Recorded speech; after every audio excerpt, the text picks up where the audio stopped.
24 জুলাই অভ্যুত্থান ছিল শুধুমাত্র স্বৈরশাসকের বিপক্ষে নয়, এটা ছিল পরিবারতান্ত্রিক রাজনীতি থেকে শুরু করে বাংলার জনগণের একটি মুক্তির সংগ্রাম। আমরা তিতুমিরের আন্দোলন, ফরাজি আন্দোলন থেকে শুরু করে পরবর্তীতে 47-এর দেশ বিভাগ, 52-র ভাষা আন্দোলন, 71-এর মহান মুক্তিযুদ্ধের প্রেক্ষাপটে 24-এর এটা একটা সাকসেসিভ প্রেক্ষাপট হচ্ছে আমাদের 24 জুলাইয়ের যে গণঅভ্যুত্থান ছিল। 24 জুলাইয়ের পরে আমাদের দেশে যে রাজনৈতিক দলগুলো ছিল এবং নতুন যে রাজনৈতিক দল হয়েছে তাদের কাছে আমাদের আশা ছিল, আকাঙ্ক্ষা ছিল এবং প্রত্যাশা ছিল যে নতুন একটা রাজনৈতিক বন্দোবস্ত হয়তো বাংলাদেশ দেখবে। বাংলাদেশের মানুষ আর কখনো শোষিত হবে না, ইনসাফ ভিত্তিক, ন্যায় ভিত্তিক, স্থায়ী সুশাসন ভিত্তিক রাজনীতি প্রতিষ্ঠিত হবে। কিন্তু অত্যন্ত দুঃখের বিষয়, পরিতাপের বিষয়, আমরা দেখতে পাচ্ছি আমরা যে জুলাইয়ের গণঅভ্যুত্থানের মূল স্পিরিট, সেই স্পিরিট থেকে আমরা অনেকটা সরে গিয়েছি। এই স্পিরিট থেকে কেন আমরা সরে গেলাম? এখানে আমরা বলবো এই দোষটা আমাদের সবার।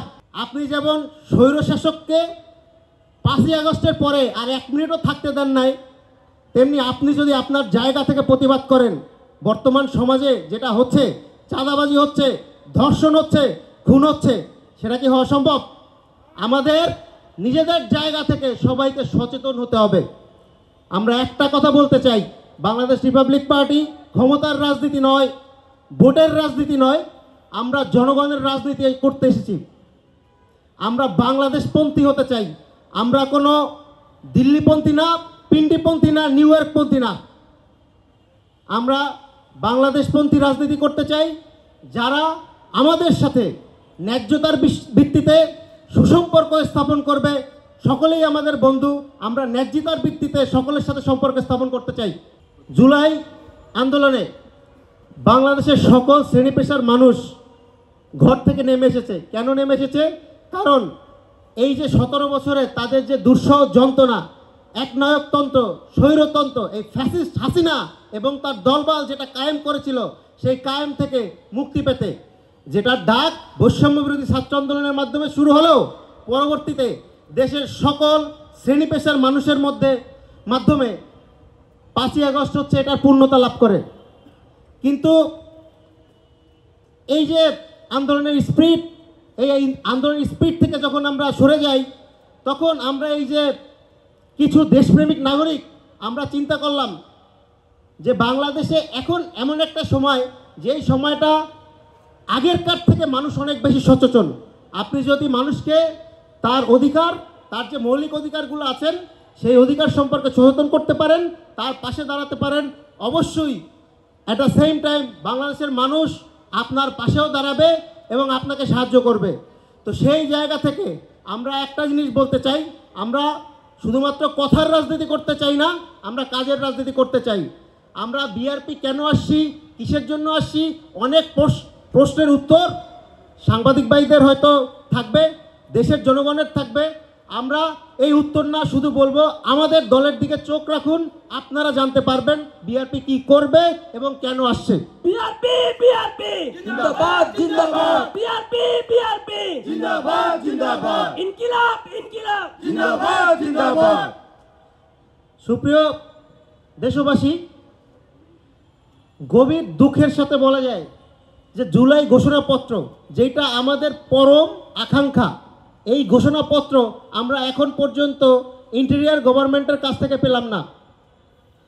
যেই শহীদের রক্তের উপর দিয়ে তারা ক্ষমতায় বসলো, যেই আহতদের আত্মত্যাগ এবং দেশবাসীর সকলের স্বতঃস্ফূর্ত গণঅভ্যুত্থানের মাধ্যমে তারা ক্ষমতায় বসলো, তারা এখন পর্যন্ত একটা ঘোষণাপত্র দিতে পারলো না। আমরা দেখতে পাচ্ছি কিছু কিছু দল সংস্কার ছাড়াই নির্বাচনের কথা বলছে। নির্বাচন কালকে হোক, বিআরপির পক্ষ থেকে বলতে চাই আমাদের কোনো সমস্যা নাই। কিন্তু মাননীয় ইন্টেরিয়র গভর্নমেন্টের প্রধান উপদেষ্টা ডক্টর মোহাম্মদ ইউনূসকে আমি বলতে চাই, যেই আশা এবং আকাঙ্ক্ষার মাধ্যমে এই বাংলার মানুষ আপনাকে ক্ষমতার মসনদে বসাইছে, সেটা কিন্তু শুধুমাত্র ওই তত্ত্বাবধায়কের মতো একটা নির্বাচন দিয়ে চলে যাবেন, সেই জন্য নয়। সংস্কার না নির্বাচন, সংস্কার না নির্বাচন, সংস্কার সংস্কার সংস্কার না নির্বাচন, সংস্কার সংস্কার সংস্কার না নির্বাচন, সংস্কার সংস্কার বিআরপি বিআরপি জিন্দাবাদ জিন্দাবাদ। আমরা ইন্টেরিয়র গভর্নমেন্টের মাননীয় প্রধান উপদেষ্টা থেকে শুরু করে সমস্ত উপদেষ্টাকে স্পষ্ট ভাষায় এই বাঙালি জাতির কণ্ঠে বলে দিতে চাই, আপনারা আপনাদের প্রয়োজনীয় সংস্কারের যে রোড ম্যাপ আছে সেটা আগে প্রণয়ন করুন। এক্স্যাক্টলি বলুন কোন কোন সংস্কার করবেন, কোন কোন সংস্কার, এই সংস্কারগুলো করতে কি পরিমাণে টাইম লাগবে, তারপরে আপনারা নির্বাচনের রোড ম্যাপ ঘোষণা করুন এবং একটা গণতান্ত্রিক উপায়ে সুস্থ এবং ইনক্লুসিভ যে নির্বাচন, সেই নির্বাচনের দিকে আপনারা ধাবিত হন। সংস্কার ছাড়া যদি আপনি এই নির্বাচন দিয়ে দেশ থেকে চলে যান, সবাই বলবে আপনিও ব্যর্থ।